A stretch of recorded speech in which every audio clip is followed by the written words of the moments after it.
सर्व मंगल मांगल्ये शिवे सर्वार्थ साधिके शरण्ये त्र्यंबके गौरी नारायणी नमोस्तुते। जय माता दी। भगवती परम शक्ति ही पर ब्रह्म परमात्मा है, जो विभिन्न स्वरूपों में विभिन्न लीलाएं करती हैं। इन्हीं की शक्ति से ब्रह्म विश्व की उत्पत्ति करते हैं। इन्हीं की शक्ति से विष्णु सृष्टि का पालन करते हैं और शिव जगत का संहार करते हैं। यही सृजन, पालन और संहार करने वाली आद्य पराशक्ति हैं। जय माता दी। प्रिय भक्तजनों, आज परम पवित्र दुर्गा अष्टमी का व्रत है। माना जाता है जिस दिन माँ ने स्वर्ग, पृथ्वी, पाताल लोक को महिषासुर के पापों से मुक्ति दिलाई, उसी दिन से प्रत्येक माह के शुक्ल पक्ष को दुर्गा अष्टमी का महापर्व मनाया जाने लगा।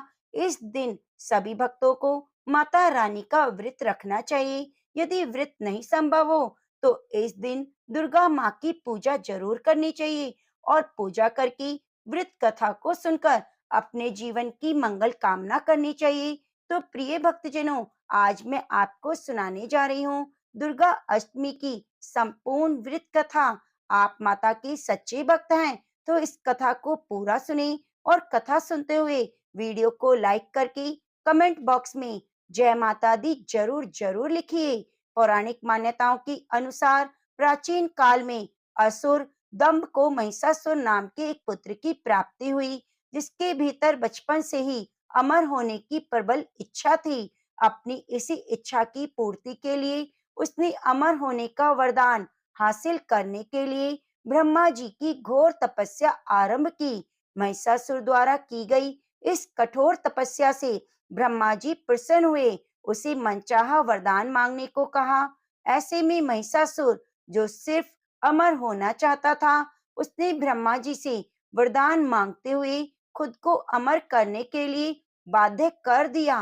परंतु ब्रह्मा जी ने महिषासुर को अमरता का वरदान देते हुए यह बात कहते हुए टाल दी कि जन्म के बाद मृत्यु और मृत्यु के बाद जन्म निश्चित है, इसीलिए अमरता जैसी किसी बात का कोई अस्तित्व नहीं है। जिसके बाद ब्रह्मा जी की बात सुनकर महिषासुर ने उनसे एक अन्य वरदान मांगने की इच्छा जताई और कहा, ठीक है स्वामी, यदि मृत्यु होना तय है तो मुझे ऐसा वरदान दे दीजिए कि मेरी मृत्यु किसी स्त्री के हाथ से हो। इसके अलावा कोई दैत्य, मानव या देवता मेरा वध ना कर पाए।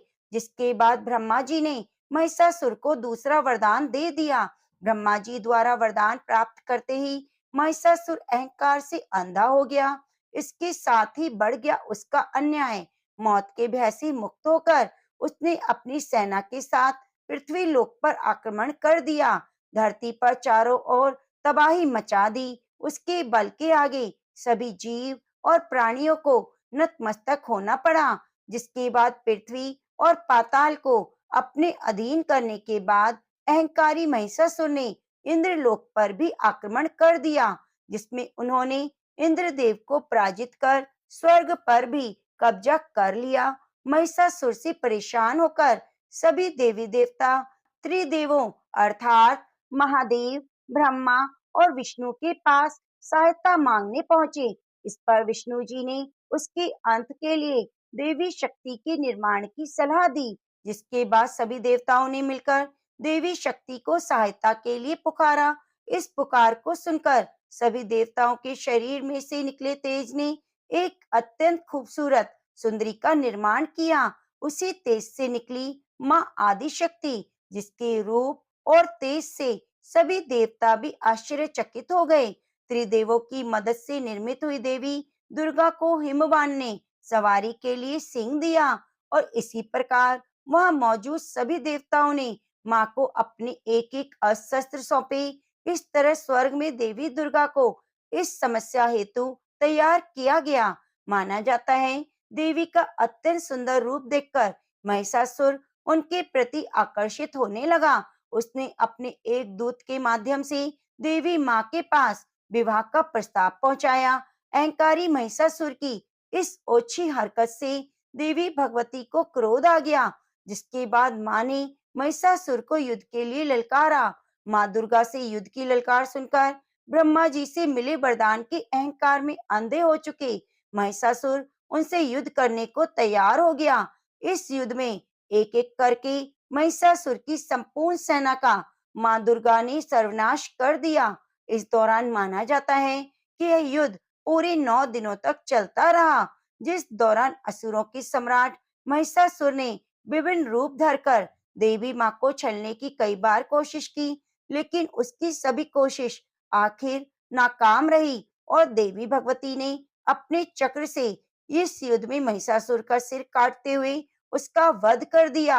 अतः इस तरह देवी भगवती के हाथों महिषासुर का अंत हो गया। माना जाता है जिस दिन भगवती माँ ने स्वर्ग लोक, पृथ्वी लोक और पाताल लोक को महिषासुर के पापों से मुक्ति दिलाई, उस दिन दुर्गा अष्टमी का पर्व था। तो उसी दिन से हर माह शुक्ल पक्ष की मासिक दुर्गा अष्टमी का पर्व मनाया जाने लगा। इस दिन माता रानी की पूजा करके हलवे और चने का भोग लगाया जाता है। साथ ही दुर्गा सप्तशती का पाठ भी किया जाता है। तो प्रेम से बोलिए जय माता दी, ओम नमः शिवाय। प्रिय भक्तजनों, आज मैं आपको सुनाने जा रही हूँ माँ कमला देवी की कथा। धन संपदा की अधिष्ठात्री देवी माँ कमला की कथा। माना जाता है माता रानी की पूजा आराधना करने वाले भक्तगण कुबेर के समान सदैव धनी रहते हैं। उनके जन्मों की गरीबी मिट जाती है और संसार के सर्वोच्च पदों को प्राप्त करते हैं। माँ कमला की कथा को सुनने से आर्थिक तंगी से मुक्ति मिलती है, सुख सौभाग्य की प्राप्ति होती है, शारीरिक और आध्यात्मिक उन्नति का आशीर्वाद मिलता है। देवी कमला की महिमा अपरंपार है। माँ अपने सभी भक्तों पर अपनी कृपा बरसाती है। तो आइए सभी बड़े प्रसन्नचित मन से इस कथा को पूरा पूरा जरूर सुनिए। माँ कमला 10 महाविद्याओं में से 10वीं महाविद्या है। शास्त्रों में महाविद्या कमला को श्री हरि विष्णु का साथी बताया गया है। ऐसा माना जाता है कि देवी कमला भगवान विष्णु जी की सबसे बड़ी ताकत है। माँ कमला का रूप देवी लक्ष्मी के समान मन को शांति देने वाला है। कमला का अर्थ है कमल के पुष्प से। माँ सती का यह रूप कमल के आसन पर विराजमान है। साथ ही माता रानी जिस सरोवर में है वहां भी चारों ओर कमल के पुष्प हैं। माता रानी के हाथों में कमल के पुष्प पकड़े हुए हैं, जिस कारण उनका नाम कमला देवी पड़ा। माता कमला का स्वरूप मन को मोहने वाला और शांति प्रदान करने वाला है। माता का वर्ण सुनहरी रंग का है, जिसमें तेज निकल रहा है। उन्होंने लाल रंग की वस्त्र पहने हैं और कई तरह के सोने के आभूषणों से सुसज्जित हैं। माता ने मुकुट पहना है, उनके केस खुले हुए हैं।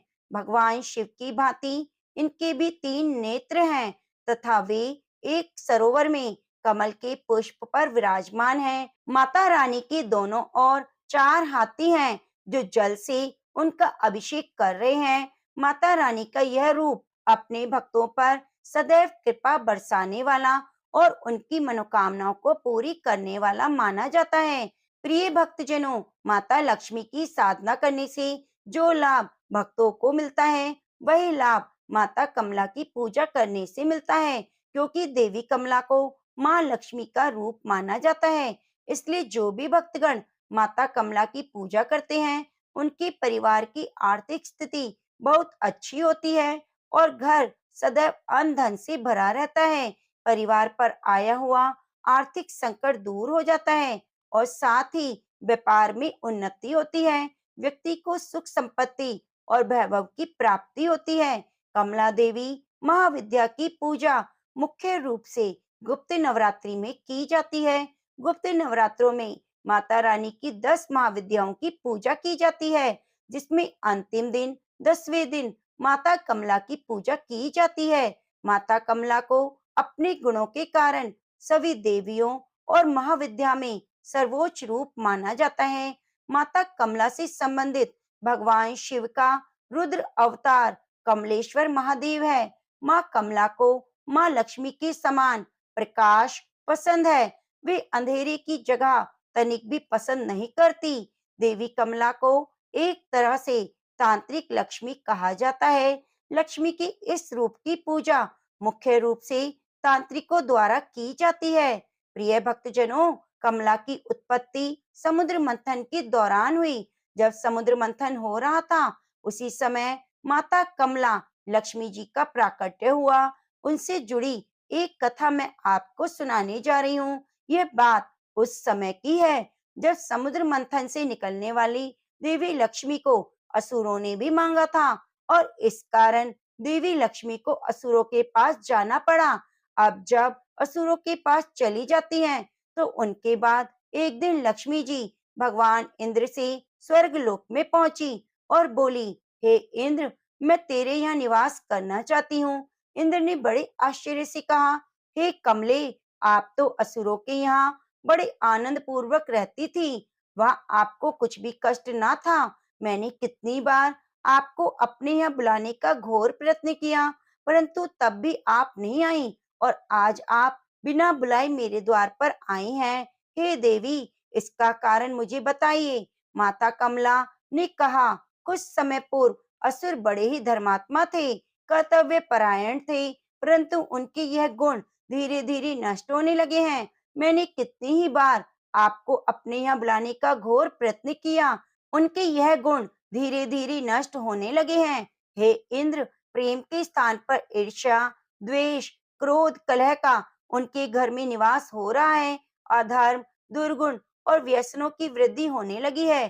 तब मैंने सोचा, अब मेरा निर्वाह इन लोगों के बीच नहीं होगा। देवराज इंद्र ने पूछा, भगवती, कौन कौन से दोष हैं जिसके कारण आपने असुर को छोड़ दिया? उस दोषों का विस्तार पूर्वक मुझसे कहने की कृपा कीजिए, जिससे मैं भी सावधान हो जाऊं।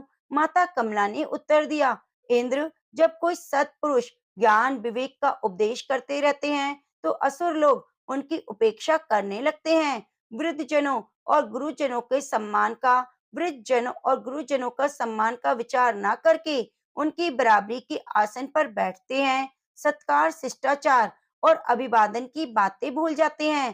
पुत्र माता पिता से मुंह जोरी करने लगते हैं, रात्रि तक चिल्लाते रहते हैं, न स्वयं सोते हैं, न दूसरों को सोने देते हैं, व्यर्थ ही वाद विवाद करते हैं। स्त्री ने पति की आज्ञा मानना छोड़ दिया है, पुत्र को पिता की परवाह नहीं, शिष्य आचार्यों की तरफ मुंह मटका लेते हैं, समस्त मान मर्यादा जाती रही, भिक्षा और दान देना बंद करके अपने ही ऐशो आराम में धन खर्च करने लगे हैं।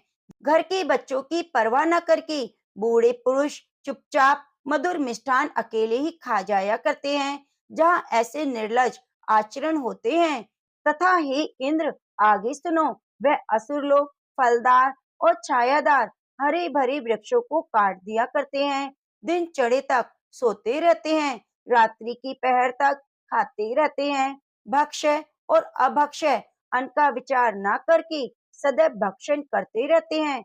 सत्कर्म करना तो दूर की बात, दूसरों की देखा देखी वे विघ्न उत्पन्न करते हैं। स्त्रियां साज सज्जा और आलस्य व्यसनों में व्यस्त रहने लगी हैं। घर में अनाज बिखरा पड़ा रहता है, जिसे चूहे खा लिया करते हैं। खाद्य पदार्थ खुले पड़े हैं, उन्हें कुत्ते बिल्ली चाटते रहते हैं। गम्य और अगम्य का विचार छूट गया है, घर में ही व्यभिचार होने लगा है। मादक द्रव्यों में, जुए में रुचि बढ़ने लगी है, लापरवाही का हर और साम्राज्य हो गया है। ऐसा आचरण देखकर मेरा जी जलने लगा। एक दिन मैं चुपचाप उनके घर से चली आई। अब वहां दरिद्रता का निवास हो गया है। हे इंद्र, तुम ध्यान पूर्वक सुनो। मैं परिश्रमी, कर्तव्य परायण, विचारवान, सदाचारी, जागरूक और नियमित रहने वाले धर्मज्ञ लोगों के यहाँ ही रहती हूँ। जब तक मेरा आचरण ऐसा रहेगा, तब तक मैं तेरे यहाँ रहूंगी। प्रिय भक्तजनों, माता कमला के इन वचनों को सुनकर इंद्र ने उनका अभिवादन किया और कहा, हे कमले, आप मेरे यहाँ सुखपूर्वक रहिए। मैं ऐसा कोई अधर्म आचरण नहीं करूंगा जिससे रुष्ट होकर आपको मेरे यहाँ से जाना पड़े। तो प्रेम से बोलिए, माँ कमला की जय। हे माता रानी, जैसे आपने इंद्र पर कृपा बरसाई, कुबेर को धन का मान दिया, वैसे ही आप अपने सभी भक्तजनों पर अपनी कृपा बनाए रखना, दरिद्रता का नाश करना और सुख सौभाग्य की वृद्धि करना। ओम नमः शिवाय। अब आइए सुनते हैं माता रानी की दूसरी कथा। किसी गांव में 7 भाई रहते थे। माता पिता का देहांत हो चुका था। सातों भाई कंगाली में जीवन काट रहे थे। वे रोज जमींदार के खेतों में काम करने जाते। शाम को मजदूरी में 1-1 किलो चने लेकर आते। घर आकर वे चने सेकते और खाकर सो जाते। गांव के मंदिर के पंडित जी उनकी दशा देख न पाए। उन्होंने एक दिन बड़े भाई से कहा, तुम्हारा विवाह हो चुका है, बहू का गोना क्यों नहीं करा लाते? भाई ने कहा, पंडित जी, खुद के खाने का तो ठिकाना नहीं, उसे कहाँ से खिलाएंगे? पंडित जी ने कहा, बेटा, स्त्री के हाथ में पुरुष का भाग्य होता है, क्या पता उसकी पैर पड़ते ही तुम्हारे दिन फिर से आ जाएं। पंडित जी की बात पर सातों भाइयों ने विचार विमर्श किया कि दूसरे दिन बड़ा भाई अपनी पत्नी को लेकर आया। पत्नी को कोठरी में छोड़कर जमींदार के यहाँ काम करने चला गया। नई नवेली पत्नी ने घर की दशा देखी, चारपाई टूटी देखी, घर की गृहस्थी बिगड़ी थी, घर के चूल्हे टूटे फूटे थे, पूरा घर गंदा था। अब क्या था? नई नवेली बहू को घर में देखकर पड़ोसन को दया आ गई। पड़ोसन उसे अपने यहाँ ले गई, प्रेम से भोजन कराया और भाइयों के जीवन का सारा हाल सुनाया। वह माता लक्ष्मी की परम भक्त थी। वह माता लक्ष्मी का नाम लेकर झाड़ू उठाती है और पूरा घर साफ सुथरा कर देती है। चारपाई जो टूटी थी उसको सही करती है। चूल्हा जो फूटा था उसमें मिट्टी लगाती है और पूरे घर को साफ करती है। झाड़ू को आदर पूर्वक एक स्वच्छ स्थान पर रख देती है। शाम को जब सब भाई चने लेकर लौटे तो बहू सब चने लेकर पड़ोसन के घर चली गई। वह आधे चने बेचकर उनसे तेल मसाले और गुड़ ले आई। वही चक्की में चने पीस लिए और घंटे भर में रोटी, चने की दाल और गुड़ की पत्तल सातों भाइयों के सामने परोस दी। भाइयों की आंखें फटी की फटी रह गई। ऐसा भोजन अपने घर में उन्होंने कभी नहीं किया। दूसरे दिन भाई काम पर चले गए तो नई बहू ने सबको रात की बची हुई एक एक रोटी नाश्ते में परोसी। जीवन में पहली बार नाश्ता करके घर से निकली। फिर उस बहू ने नहा धोकर माता लक्ष्मी का पूजन किया, विधि पूर्वक भोग लगाकर अपने घर की सुख समृद्धि के लिए कामना की। दूसरे दिन सातों भाइयों को पहली बार जल्दी घर पहुंचने की उमंग उठी। जल्दी जल्दी काम निपटाकर वे चने लेकर घर पहुंचे। फिर स्वादिष्ट भोजन पाया। आज बहू ने अनाज रखने के लिए कई कोठरे भी बना दिए। उस बहू ने सब भाइयों से कहा, रोज मजदूरी में अनाज बदल बदल कर लाएं। देखते ही देखते माता लक्ष्मी की कृपा से हर तरह के अनाज से घर भर गया। अब अतिरिक्त अनाज बेचकर वे बर्तन और बारी बारी से सबके लिए नए कपड़े भी लाए। 2 महीने में घर की दशा बदल गई।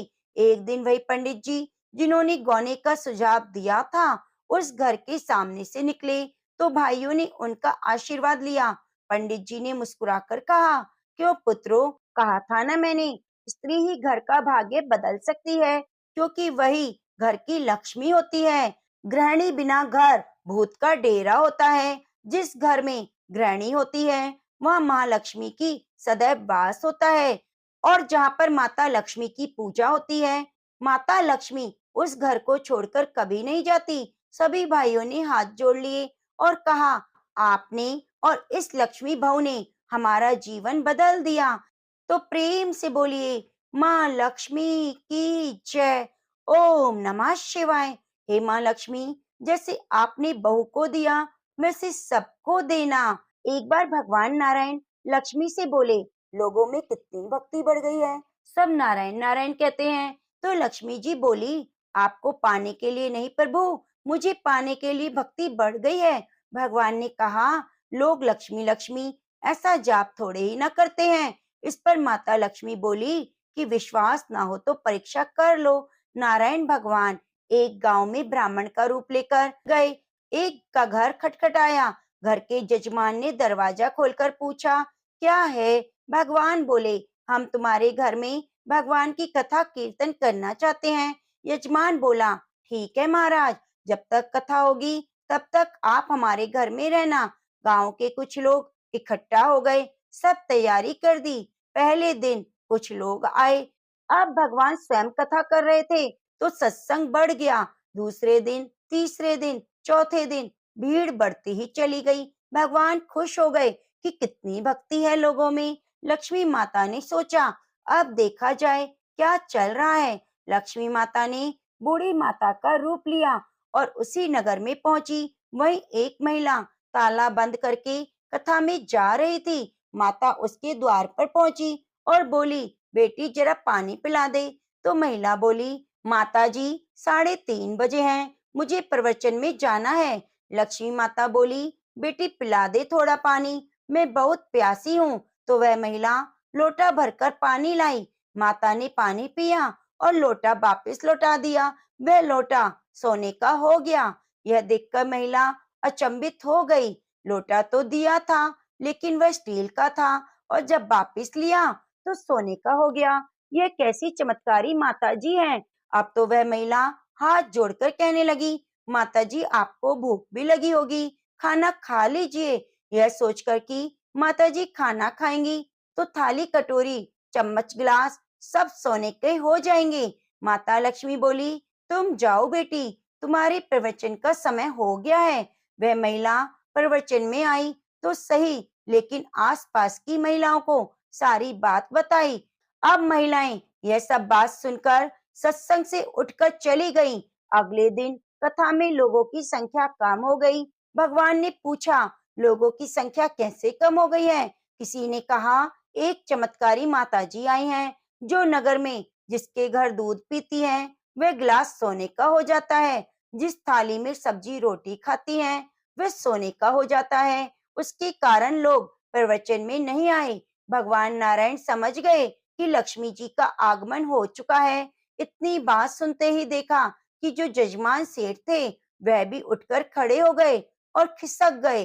पहुंचे माता लक्ष्मी के पास और बोले, माता मैं भगवान की कथा का आयोजन कर रहा था और आप मेरे घर को ही छोड़ दिया। माता लक्ष्मी बोली, तुम्हारे घर तो मैं सबसे पहले आने वाली थी, लेकिन तुमने अपने घर में जिस कथाकार को ठहराया है वह चला जाए तभी मैं आऊंगी। सेठ जी बोले, बस इतनी सी बात, अभी उसको धर्मशाला में कमरा दिलवा देता हूँ। जैसे ही महाराज भगवान विष्णु कथाकार के घर आए तो सेठ जी बोले, महाराज आप अपना बिस्तर बांधो, आपकी व्यवस्था अब से धर्मशाला में कर दी गई है। भगवान बोले, अभी 2-3 दिन ही बचे हैं, कथा यहीं रहने दो। सेठ जी बोले, नहीं नहीं, जल्दी जाओ, मैं कुछ नहीं सुनने वाला, किसी और को मेहमान को ठहराना है। इतने में लक्ष्मी जी आई और कहा, सेठ जी आप थोड़ा बाहर जाओ, मैं इनसे निपट लेती हूँ। माता लक्ष्मी भगवान से बोली, प्रभु अब तो मान गए।